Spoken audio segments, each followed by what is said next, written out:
Hey guys, and welcome back to another YouTube video. In this video I will be going through the game 8 of the BBL 13 season in terms of Supercoach, with the Adelaide Strikers defeating the Sydney Thunder in what was a really good game. I mean, it was a pretty good game. It was high scoring, and it was close, but I would still probably prefer a 160 pretty much game rather than a 200 game, because it just felt like it was whoever could smash the ball the furthest.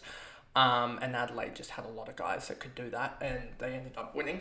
But yeah, it was a pretty good game, and yeah, really good game for Supercoach wise for me at least. But you'll see that in the round review, I guess.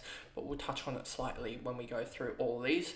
But before we get into the video, remember to like and subscribe, turn the notification bell on so you know when I upload, and let's get into the video.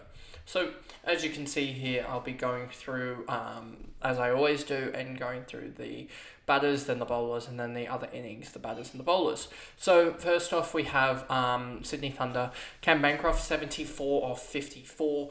And yeah, he just was outstanding with the bat. 137 strike rate gets him 10 points. 50 gets him 10 points. So he ended up, I believe, on 94.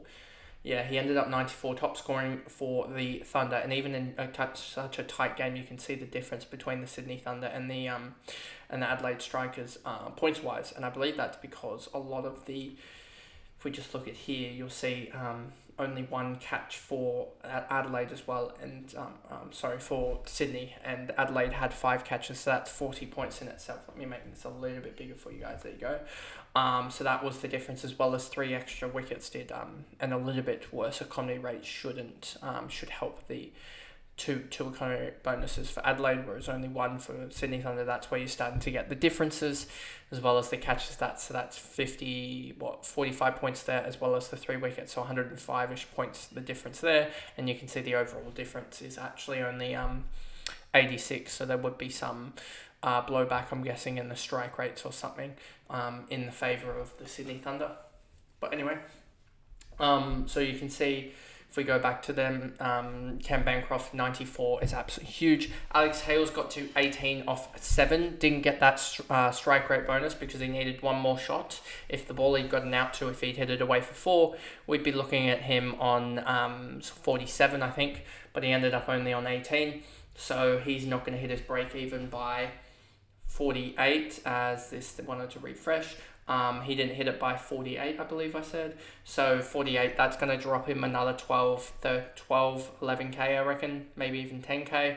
And so that's going to see him at 107k going into 1 more round before his double.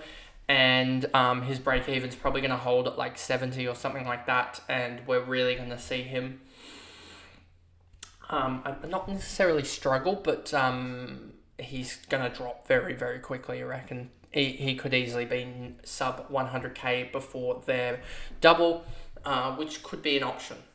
Gilks, a golden, Jamie Overton, Matt Shorts. That was almost the perfect combination for me. And yeah, really happy about Jamie Overton's game. We'll get to him. But yeah, Gilks, a golden, given he didn't do anything in the field. 51 break even. He's going to drop another 12, 13, 14k.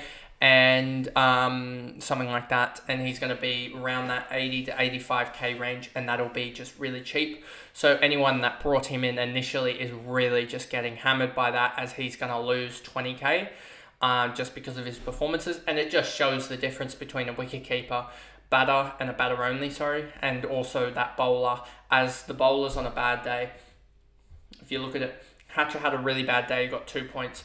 Nielsen, as another keeper, got 0 because he didn't do anything. Weatherald has a bad day as a batter, had 5.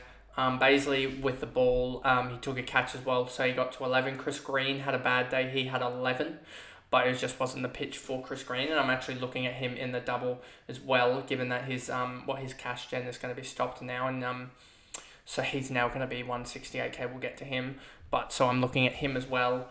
And even bowlers like Wes Agar had a horrific day with the ball. David Payne as well had a horrific day with the ball up until that last over, and took 2 junk wickets off, just horrific.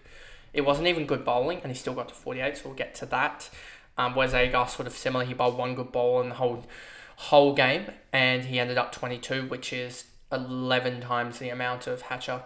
it's like you just look at this and you just see it.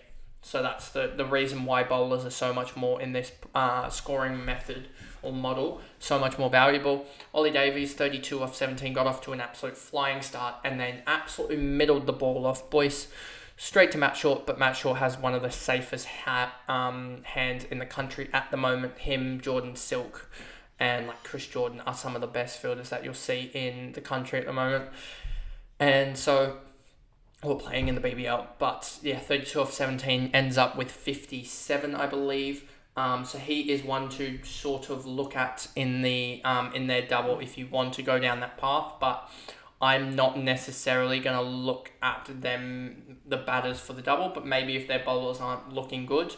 He is playing Brisbane and Sydney will play O'Keefe, so I am not looking forward to that because he's gotten out to O'Keefe it would be countless times. I think just O'Keefe having them played together at the same club, Manly, for countless years, basically all the years that Ollie has had up until this year in men's cricket.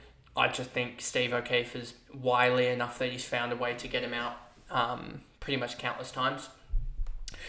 And then you got Alex Ross, 46 off 26, got the huge bonus there, 25 bonus there, so he got 71. Don't expect him to do that too many times in the future. Then you have Daniel Sams, 1 off 2. Did Sams end up with how many did Sams? Sams got a wicket, didn't he? I believe he got a wicket here. Let's look at that. He ended up with a wicket. So he didn't do anything with the bat because he got injured in his first ball. Basically, he had a slight injury and he came in right at the end. If we look at the wickets here, Daniel Sams, 16 overs. So he was just trying to smash it from ball 1. So hopefully we get a little bit more time out in the middle for Daniel Sams, as he's going to be one that is going to be brought in for his double when that happens. But him getting a 24 definitely will help, as he'll drop another 10 or so K, and it'll be a lot easier probably to hold some guys in that time, I guess. So you got, so we talked to Sams. McAndrew, 22 off 10. He got the 47 there, and I don't think he contributed anything with the ball. No, just 7. And then he somehow got an economy rate bonus, which we'll get to. But yeah, so he ended up 59, he is certainly one that you could look at actually now. What did he put up in round 1? He put up a 33, so he's now averaging 62, 92, so that's 46 on the year. I think he could average 40 across the buys, so across his double, so he might be one that you actually bring in, but we'll see. We'll bring that back out and we'll get the full stats for you. And then Chris Green, 3 off 2. So yeah, I don't think he's as bad of an option as what I think if he just gets more batting in, which could happen with the order here. As you see, I don't really think Hales is in that much form. Gilks obviously has scored like 1 run this BBL. Ollie's hit or miss, but he looks in pretty good form at the moment. Alex Ross is very hit or miss. Sams is very hit or miss. And then you have McAndrew and also Green. And I'm wondering why Green was actually below McAndrew in the first place. So you'll probably see Green bat higher than McAndrew in some games, I would think. So there's that as well. Now moving on to the bowlers. Payne didn't start off the greatest, not going to lie. 4 overs, 2 for 35 in the end with 1 wide, 10 dot balls as well. So that 10 dot balls really does help sort of smoothen out the, even though he only got accredited with, I think 9 dot balls because he bowled the last over and they ran a bye, I want to say. Off Hatcher, I want to say that they ran a bye or something. So he won't get accredited with that dot ball, but still 9 dot balls credited to him with 1 wide, so he gets 8 points there alongside the 2 wickets, and you will see him get economy rate bonuses in the future. It was just that was an absolute road, so he didn't get anything there. Then you have Matty Short, 3 overs, 1 for 43, and there was something in the sort of like Discord basically saying, should there be for bowlers to even this out, should there be like you did shockingly with the economy rate, like a plus 13 or plus 12, that you actually get like a minus like 5 or something like that if you bowl that badly, and it has to count for like 3 overs. So I think that could also help in getting that sort of spread even between the bowlers and the batters.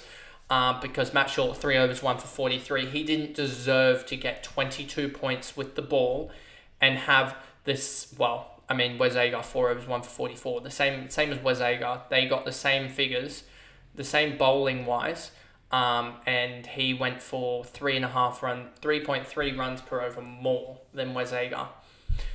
And he had a very similar, and I know Cam Boyce got the 5 economy rate, but if Cam Boyce goes for one more run there, and that takes away a dot ball, Cam Boyce would have 1 for 33 off 4, and have pretty much the same output as Short, which is just, I don't think is right. So I think that that's something they can look at if it is 3+ overs, I think. So then you have, so we talked about Short. He got, 22 points here for that effort, and he'll have times in the future where he just snags an economy rate bonus of 5. But he hit his break even already, as in it's like 4K in cash going into the next game. He could easily gain 20, 30, 40K. Like, there is a legitimate chance that he goes 150 again, if he does, and gains 40K, 50K on the day, on the round, or whatever. Ends around at like 295K, 285K, somewhere around there. And he's almost untradeable, so you're going to have to hold him. And I think with the news about the Pakistani guys, it's going to be this next round of Melbourne Renegades guys, it's going to be ridiculously hard to pick players that are actually going to play.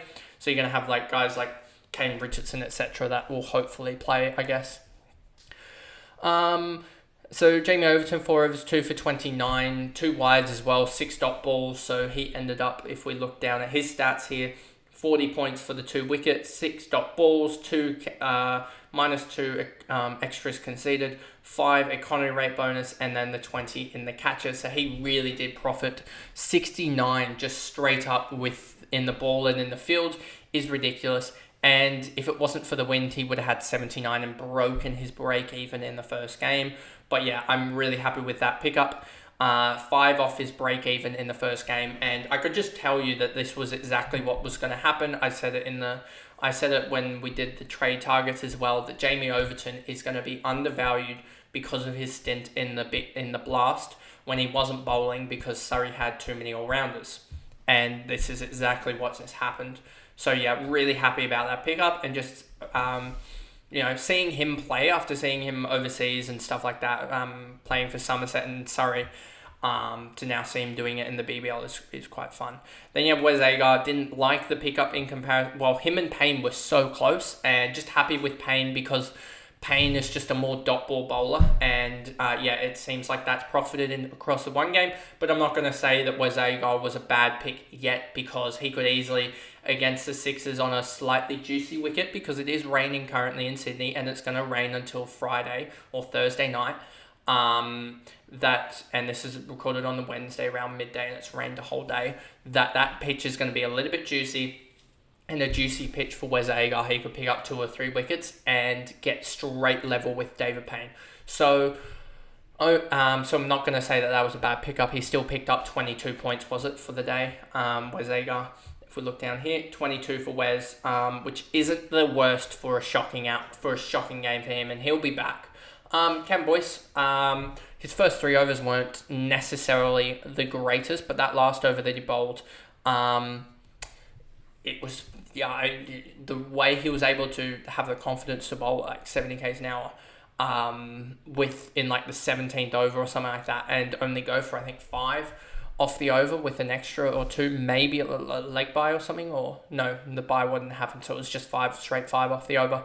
To get a 5-run over off a spinner in like the 17th over, it's just a massive win, and that probably almost changed the game, that over. So he did his job, I guess. And yeah, it was a great call in the end to bring in Cam Boyce. Obviously the T20 club form only can account for so much, and he wasn't in form in the T20 club. But I mean, if he does it in the BBL, then that's that. But 29 for him for. What's his, let's look down here. He ended up 29. His break even is 71. So if he doesn't hit his break even, then I mean it's a sort of a win for the people that didn't trade him in, as he was traded in by 2% of people, and I think is now in with, I think he's now about 3% owned or something. So yeah, 3% owned for him. to be where he's at, and not to hit his break even. I think that would be a win for the non-Cam Boyce owners, and a sort of a win for in solidarity for the Menenti owners like me. And then Baisley, yeah, his role is just shocking, to be honest with you. Behind Craig Overton with the bat, behind Craig Overton with the Jamie Overton with both bat and ball, and almost in the field because Jamie's just in the hot spots. Because Jamie has the biggest bucket hands that I've ever seen.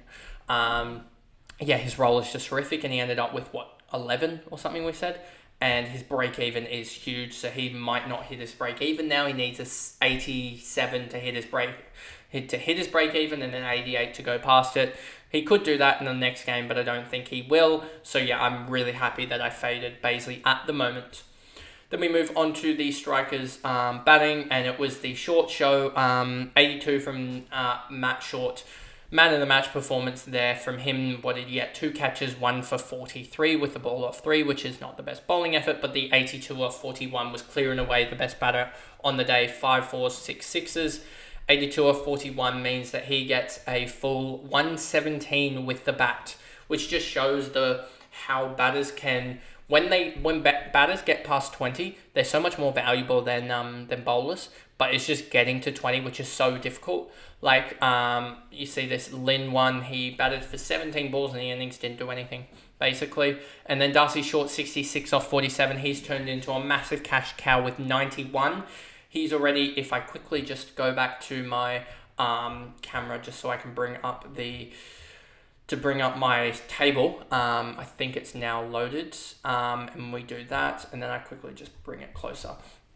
So you see here, so Darcy Short actually here is already in my projections going to go up 13,000, and you can see Matt Short is already going to go up 3,900. And you have all these other guys that are negative break evens, but you've also got Tanvi Sanga's score there, which is going to make him rise 15.6, and I sort of based my multiplier off Tanvi's score, and I should probably refine it a little bit to see if I can get close to if I can find a multiplier that factors in Matt Short's score to see if I can get closer. But anyway, I can figure that out later. But anyway, yeah, the Darcy Short for 91 points is huge. He's going to have a second dig at it to see if he can get more than the 13k that I think I just had him uprise. And yeah, huge cash cow potential there after his bye in round 3.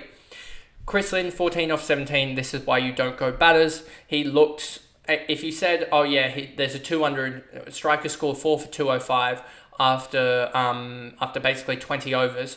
and Chris Lynn batted, you would say that Chris Lynn would have scored 30 or 40 at least, which would have been like a 65, but instead he gets a 14 off 17, and it was just the dot balls early that killed any strike rate potential bonus, and yeah, almost lost them the game, to be honest, Chris Lynn there, but he just never got going. And then Jake Weather on 504 with the dumbest run out that I think we'll see of the BBL summer, where he just forgot to ground his bat, which could almost see him just chucked from the side, to be honest. But I think he looked all right in the 4 balls that he faced, so I don't think he'll necessarily be chopped just for that effort, but that was one of the weirdest run outs that I've seen. Adam Hose finished off the job with 28 off 9 to get in the end of 53, I believe, which is absolutely huge. For him to face 9 balls and get a 53 just shows that players at the end, if they strike the ball well, he had 6 boundary balls off his 9 balls, was just ridiculous. 2 in every 3 were going to the boundary, and then yeah, they chased down 201 in 19.4 overs. Then for the bowling side for the Thunder, Liam Hatcher, 2 overs, none for 36, is just really poor, only got 2 points.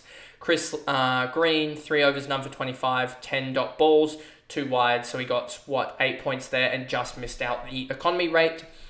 McAndrew, 4 overs, none for 31, 9 points there with, and the 5 for the economy rate as well to go with his 47, so he ended up, let's actually check that, I just want to check with McAndrew here.